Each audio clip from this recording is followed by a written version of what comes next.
inheriting somebody's control. I don't want to be controlled by nobody. Wake up, people. We got to wake up. Yeah. But you guys have to wake up. Section 8 should only be a stepping stone. That's it. It's bigger than passing it down to your kids. This not generational wealth. Y'all got it confused. Generational wealth is home ownership, investments, assets, stuff that you could pass down to your kids, insurance policies, trust.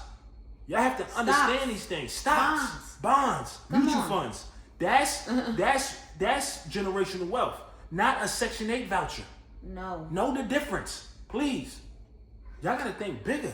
And it's not all about fun. You gotta tighten up, structure your life, come up with a family plan, and put one foot in front of the other and really fucking level up out here.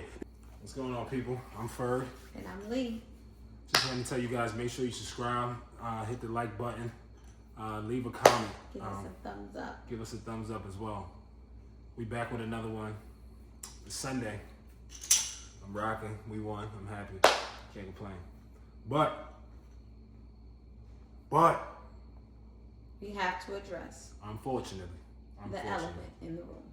It is day 18. Day 18. 18 days. And we still have no payment from our Section 8 tenants. This is getting out of hand. Beyond. This is really, really getting out of hand. At the end of the day, I don't know what's going on with the government shutdown. We are really not into politics. We don't understand if it's a Democrat problem, it's a Republican problem. But all I know is we haven't got paid from Section 8. Yep. We have our tenants still staying in our properties.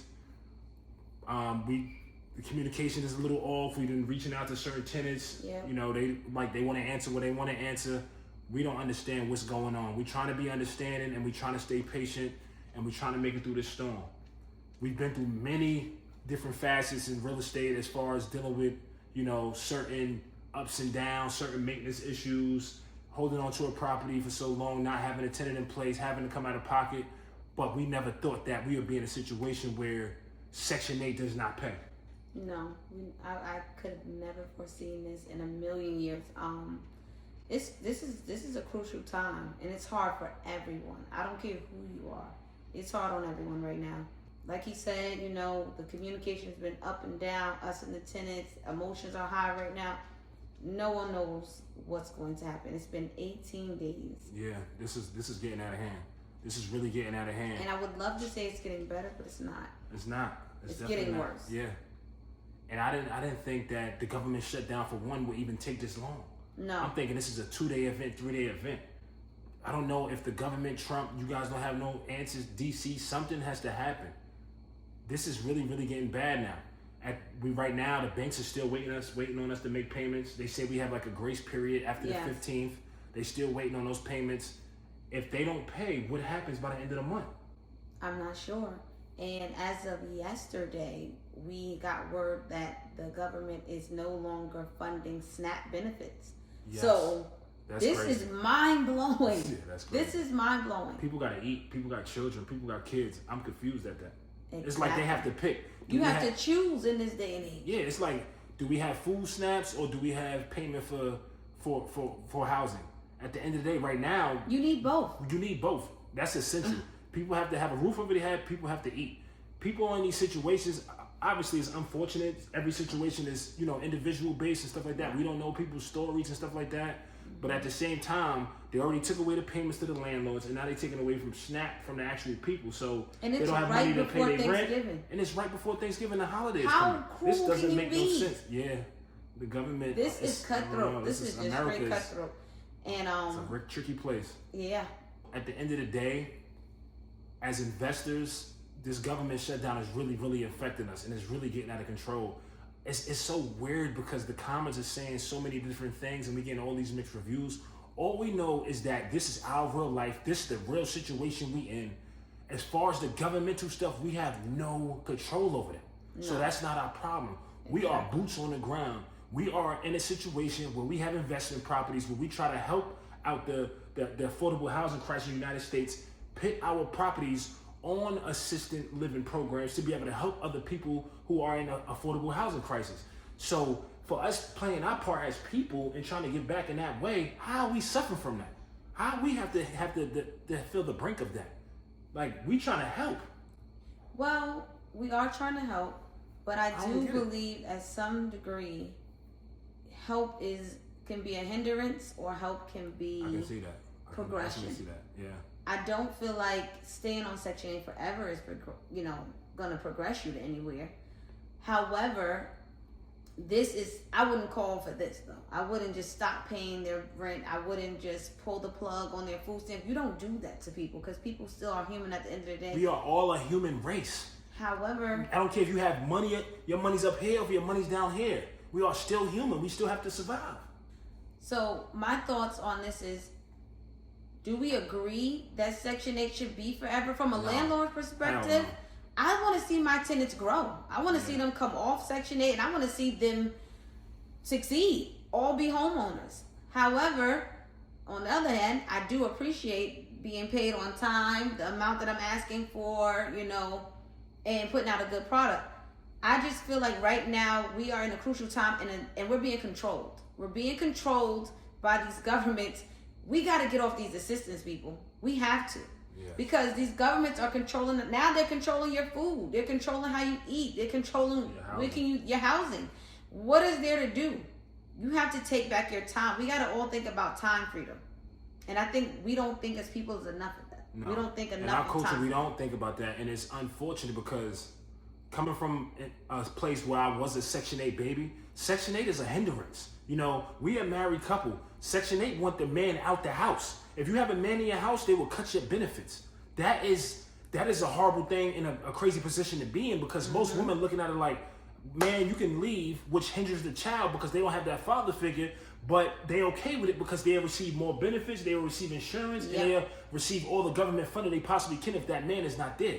That's not a good place to be. You have to cut ties with those food stamps. You have to cut ties with that housing. You have to cut ties with that insurance because at the end of the day, if you're trying to build a family foundation and build yourself up and grow and live a prosperous life and a life in abundance, you got to let that stuff go because it ain't doing nothing but holding you back. And when you have a partnership in a team, it's not easy. No, we go through our own struggles, but at the same time, we lift each other up, which gives that same example for our kids to put them in a position to lift them up, put them in the best possible circumstance they could be in as children. And we do that as mom and dad, husband and wife.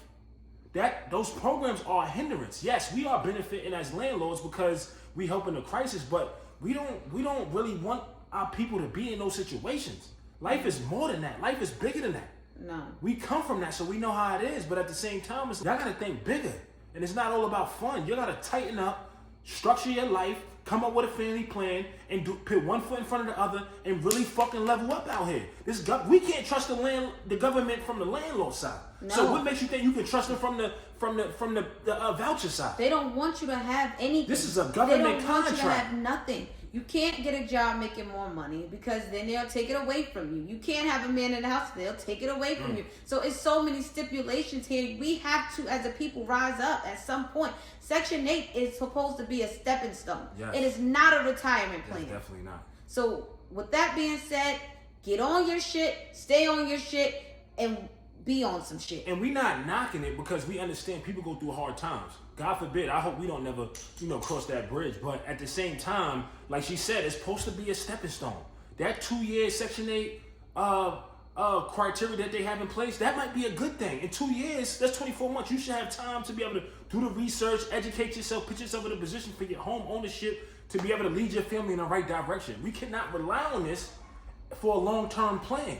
At the end of the day, we are landlords and we dealing with the brink of it. Now I had to think about it. I'm like, we on a government contract. Pretty much, we're being controlled. Yeah, we're being controlled and we have ownership. So that goes to show, in reality, it's not working for us. How you think it's gonna work for you? Who's and then in people control online and they involved telling their with the government? stories and all these different things as far as getting cut off, and they got all these kids and all these mouths they gotta feed, and the landlords is kicking them out within 24 hours. These people are suffering. And it's so crazy that the people are suffering, but the people that are paying taxes are complaining about paying taxes to help these different people that are struggling. Now they got us fighting against each other. It's like we, the bottom feeders, fighting against each other, but at the same time, the government is constantly winning from if the government is shut down or if the government is open. Exactly. They're going to win regardless. Exactly. They put themselves in a win-win So it's situation. showing you that who's really in control when you're involved with the government. No one. No one wins. Even if you have ownership, you still don't win. That's what I'm trying to say. Like, so at the end of the day, it's better to be on this side to be on that side because they have more control. If they want to cut your, spending habits, if they want to cut your benefits, if they want to cut your food supply, if they want to cut your housing, they do it in the snap of a finger. Your insurance. Yes, cut your medical insurance. Everything. It's in somebody else's hand. You never want someone to have more power than you do. It's just not feasible. So we as a people got to rise up, put ourselves first, and make a move. We have to change our mindset. We want to live life in abundance.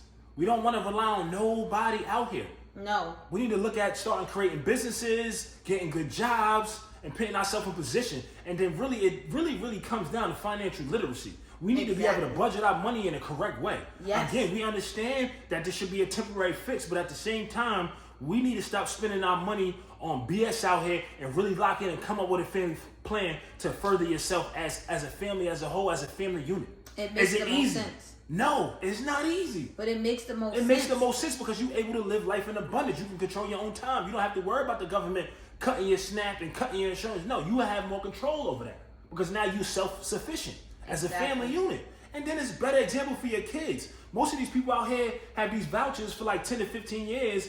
Or if something happens to them and they pass away, they pass the voucher down to their kids. You're inheriting somebody's control. I don't want to be controlled by nobody. Wake up, people. We got to wake up. Yeah, it don't make no sense. It's beyond me at this point. I don't like being controlled. So that's why we took the ownership route. We are not kids. We are grown adults. And if today or tomorrow we wake up, we decide to go with only market tenants, we have that option. We have better options. We want to just go with military. We're out of control. We have that option. If we want to go with Section 8, we have that option. If we want to go with Airbnb, we have that option. If we want to rent by the room, we have that option. Ownership gives you options. Exactly. Section 8 is not the do or end all. That's not a financial freedom plan. And I get both sides. Again, we come from that. But at some point, you motherfuckers got to wake up. You have to wake up. They are not here for our benefit. Not from the landlord side, not from the tenant side. We got to be self-sufficient. Got to push forward. It really pisses me off, man. It really does, man. And another thing, too, that I want to touch on. People are saying that the government tax dollars, the majority of stuff is going to Section 8. No, this money is being divvied up to different places. Exactly. You have road maintenance, you have Social Security, you have SSI, you have housing assistance, you have food assistance. Yeah.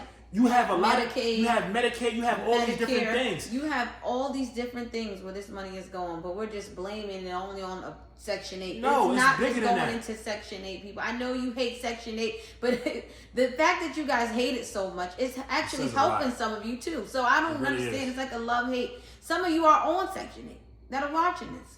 So I don't understand. At the end of the day, we understand, we get it. We just want the better for our people. And we want everybody to understand that there's a bigger player here. There's a bigger player here. And we need to stop pointing a finger and blaming each other. Exactly. When we're not even controlling this situation. We're not controlling the strings. We're not doing any of those different things. So we need to wake up and we need to all look ourselves in the mirror, and we are all human. We need to all help each other to propel. We all live in one country, one nation. And all this bickering online and going back and forth and arguing with each other and cursing each other out, there's no right answer here. There's no right answer here. We trying to play our part by helping and providing housing, doing the best we could, but you guys have to wake up. Section 8 should only be a stepping stone. That's it. It's bigger than passing it down to your kids. This not generational wealth. Y'all got it confused. Generational wealth is home ownership, investments, assets, stuff that you could pass down to your kids, insurance policies, trust. Y'all have to understand these things. Stocks, bonds, mutual funds. That's generational wealth, not a Section 8 voucher. No. Know the difference, please.